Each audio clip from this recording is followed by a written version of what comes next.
हैं। सबसे पहले शुरुआत करेंगे हम चतुर्श्रेणी कर्मचारी भर्ती। परिणाम की उल्टी गिनती शुरू हो चुकी है, नॉर्मलाइजेशन पर काम पूरा हो चुका है, तो इन तमाम सवालों पर हम बात करेंगे। सर बहुत बहुत स्वागत है एजुकेशन। नमस्ते, जय हिंद। सर चतुर्श्रेणी कर्मचारी भर्ती के परिणाम की उल्टी गिनती शुरू हो चुकी है। 15 जनवरी आपने डेट दी गई है। आपत्तियां का निस्तारण हो चुका है। आपने एक मैसेज भी डाला था कि कितने सवाल डिलीट हुए, क्या कुछ रहा है आपत्तियों में? कितने सवाल डिलीट हुए हैं, कितने के जवाब बदले? जैसा मैं शायद ट्वीट भी कर चुका हूं कि चतुर्श्रेणी परीक्षा के अंदर 6 पारियों परीक्षा हुई थी और हर पारी में 120 प्रश्न थे। तो उसमें ना के बराबर डिलीट हुए, यानी कि लगभग के 10 क्वेश्चन 6 पारियों को मिला के डिलीट और एक आध क्वेश्चन का 2 क्वेश्चन का बदलाव हुआ है। तो बहुत ज्यादा तब्दीली नहीं है। हर पेपर में एक दो या 2-3 सवाल का डिलीट या बदलाव होने का है। और यस, इसका रिजल्ट हमारा 15 जनवरी को निकालने का प्रयास है और मुझे उम्मीद है कि हम निकाल पाएंगे। बस सिर्फ एक ही इशू था कि चूंकि उस समय पर रीट परीक्षा के लोग एडमिट कार्ड डाउनलोड कर रहे होंगे, तो हम चाहते नहीं कि उसमें वो डिस्टर्ब हो। तो हम कोशिश करेंगे कि 15 को निकालते हैं, लेकिन हम उसको अपलोड ना करें और फिर अपलोड उसको 16 या 17 को करें, ताकि जो कैंडिडेट्स अपने वो एडमिट कार्ड डाउनलोड कर सके, उनको परेशानी ना हो। सर चतुर्श्रेणी कर्मचारी भर्ती की हम बात करेंगे। जिस तरीके से अभ्यर्थी सवाल कर रहे हैं कि सवाल डिलीट हुए हैं, बदले गए हैं, नॉर्मलाइजेशन पर कोई फर्क पड़ेगा? कि क्योंकि पटवारी में इतने कोई ज्यादा विवाद खड़े नहीं हुए थे, तो क्या चतुर्श्रेणी कर्मचारी जिसमें 22 लाख अभ्यर्थी हैं, कोई समस्या आएगी? देखिए, आप इस बात को समझिए कि नॉर्मलाइजेशन जो प्रक्रिया है वो बनी इसलिए है कि हर पारी के अंदर जो भी उसकी स्टेटस हो, उस पारी का, डिफिकल्टी का, इजी लेवल का या मीडियम लेवल का, उसका ध्यान रखा जाए। तो जब क्वेश्चन डिलीट होता है या कोई बदलाव होता है, तो वो भी उसमें सम्मिलित हो जाता है।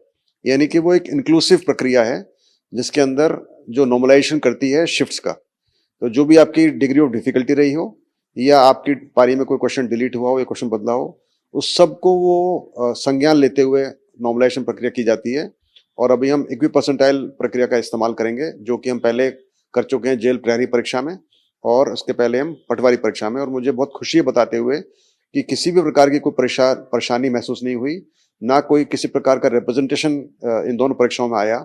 और जैसा नाम से जाहिर है कि इक्वी परसेंटाइल, यानी कि हर पारी की परसेंटाइल ली जाती है और इक्वलाइज करके ली जाती है।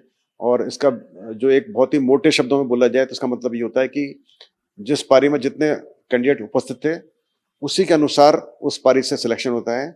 और एक बात और बता दूं मैं आपको कि जब हम बच्चों की शिफ्ट अलॉट करते हैं तो एट रैंडम अलॉट करते हैं, मगर ये ध्यान रखते हैं कि जब अलॉटमेंट हो रहा है शिफ्ट्स का, उसमें इक्वल नंबर पे लड़के, equal number boys, equal SC category के, इक्वल एसटी कैटेगरी के लड़कियां लड़के, यानी हर कैटेगरी के लगभग लगभग बराबर कैंडिडेट्स को शिफ्ट्स अलॉट की जाती है।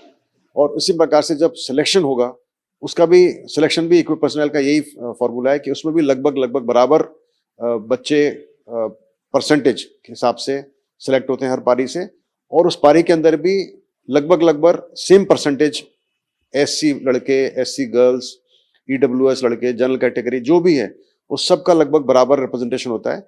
तो ये बहुत ही बेहतरीन प्रक्रिया है, ये वेल एस्टेब्लिश प्रक्रिया है, जो कि आईएसआई ने सजेस्ट की थी एनटीए को, करेक्शन एसएससी को, और हमने भी उसको अपनाया था। और उसी के आधार पर ये जेल प्रहरी और पटवारी परीक्षाएं हुई थी जिनका नॉर्मलाइजेशन हमने किया था। और इसी माफिक हम चतुर्श्रेणी के अंदर नॉर्मलाइजेशन करेंगे। मुझे पूरी उम्मीद है कि सभी कैंडिडेट्स इसको समझेंगे और किसी प्रकार के उनको कोई पीड़ा या उनको कोई कंफ्यूजन या परेशानी इससे नहीं होगी। सर चतुर्श्रेणी कर्मचारी भर्ती में एक मांग पुरजोर तरीके से उठी थी पद वृद्धि की। लगभग अब ये असंभव नजर आ रहा है। पहले युवाओं ने सरकार से मांग की, अब मैं लगातार सोशल मीडिया पे देख रहा हूं कि वो आपको ट्वीट कर रहे हैं कि सर पद बढ़वाओ। किस तरह की पदों का ये कंफ्यूजन है, क्या ये क्लियर हो चुका है? देखिए, चतुर्श्रेणी कर्मचारी भर्ती के लिए 54,000 पदों की भर्ती हो रही है, जो कि एक अच्छी संख्या है।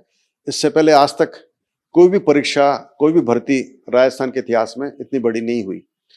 एक दूसरी परीक्षा हुई थी जो L1 L2 की, उसमें मेरे ख्याल से लगभग 50,000 से कम पद थे, लेकिन वो भी L1 और L2 अलग अलग पद की भर्ती थी।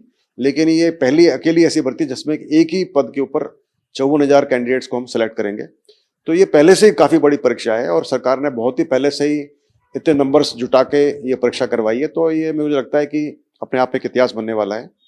जहां तक पदवृद्धि का सवाल है, इस पदवृद्धि का संबंध इससे नहीं है कि कितने परीक्षार्थी परीक्षा देने के लिए बैठे, बल्कि इससे है कि राज्य सरकार को आवश्यकता क्या है। तो राज्य सरकार जो आवश्यकता है उस हिसाब से उन्होंने पद की इस भर्ती को जारी किया और अभी इसमें सिलेक्शन हो रहा है। और फिलहाल मेरे पास कोई भी सूचना नहीं है कि इसमें पद वृद्धि हो रही है। मैं लगातार टच में रहता हूँ विभागों के, और वहां से भी कोई सूचना ऐसी नहीं मिली कि पद वृद्धि होगी, तो मुझे नहीं लगता इसमें पद वृद्धि होगी। और 54,000 पद अच्छे होते हैं। यस, यदि बढ़ने की संभावना होती तो सरकार बढ़ाती। हम काफी टाइम से सरकार के विभागों के टच में रहते हैं और उनको बताते रहते हैं कि कब इसका रिजल्ट निकलने वाला है, और रिजल्ट निकलने के बाद पद वृद्धि संभव नहीं है, इस बात का सभी को मालूम है। लेकिन मैं समझता हूं कि अभी इसमें और कोई स्कोप नहीं रहा होगा, इसी वजह से किसी विभाग ने पद बढ़ाने के बारे में बातचीत नहीं की।